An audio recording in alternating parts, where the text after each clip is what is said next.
लेकिन मैं ऐसी सोच पैदा करूंगा, एक कचरा उठाने, एक रिक्शा चलाने से लेकर के एक कचरा उठाने वाला भी सत्ता की तरफ, सत्ता को हथियाने की होड़ में लग जाएगा।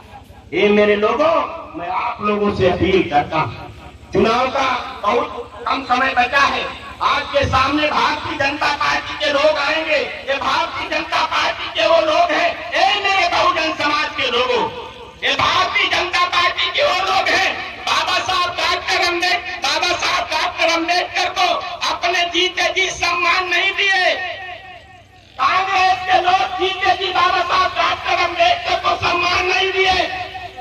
मैं आपको बताना चाहता हूँ, 1984 में पार्टी बनती है, 1989 में 3 MP 11 विधायक बहुजन समाज पार्टी के जीत करके जाते हैं, जिसमें पंजाब से हरभजन सिंह राठा जीत करके जाते हैं। उत्तर प्रदेश की धरती आजमगढ़ से रामकृष्ण यादव जी जीत करके जाते हैं। हरोड़ा से बहन कुमारी मायावती जी जाती है। जिस समय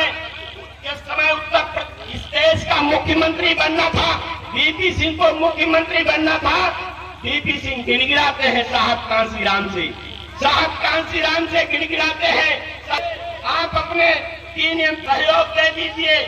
साहब कांसीराम ने कहा, मैं आपको सपोर्ट करने के लिए तैयार हूं, लेकिन मेरी 3 मांगे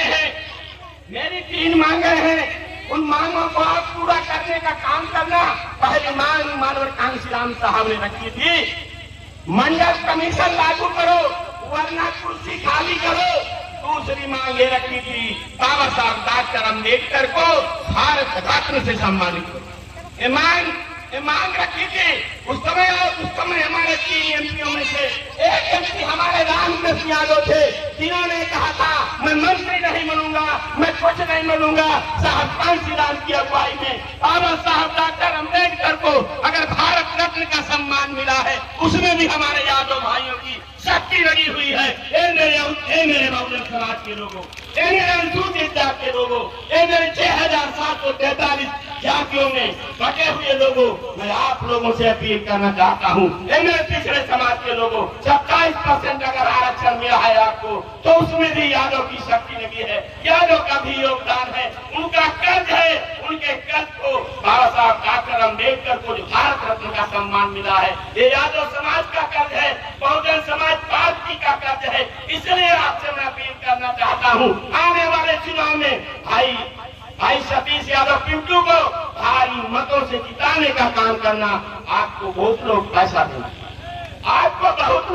देंगे, भारतीय जनता पार्टी के लोग बहुत रंग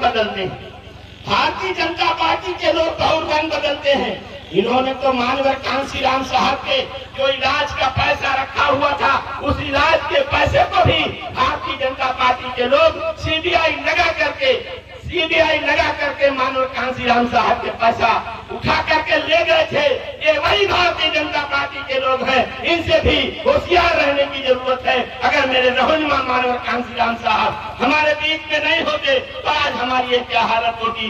ज्यादा न बोलते हुए, क्योंकि हमारे सांसद जी को बोलना है। माननीय सांसद जी आपके बीच में ऐसे सांसद हैं, पूरे देश में दलितों, शोषितों, वंचितों पर जब कहीं पर कोई जुर्म और ज्यादती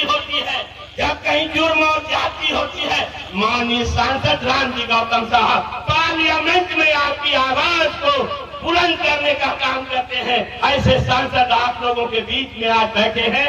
मैं ज्यादा न बोलते हुए सिर्फ इतना कहना चाहता हूँ, ए मेरे लोगों, हम ही है नींव के पत्थर, इमारत तुम नहीं गिराओ, करवट हम नहीं बदलेंगे, मीनारों संभल जाओ। इन्हीं शब्दों के साथ जय भीम, जय भारत।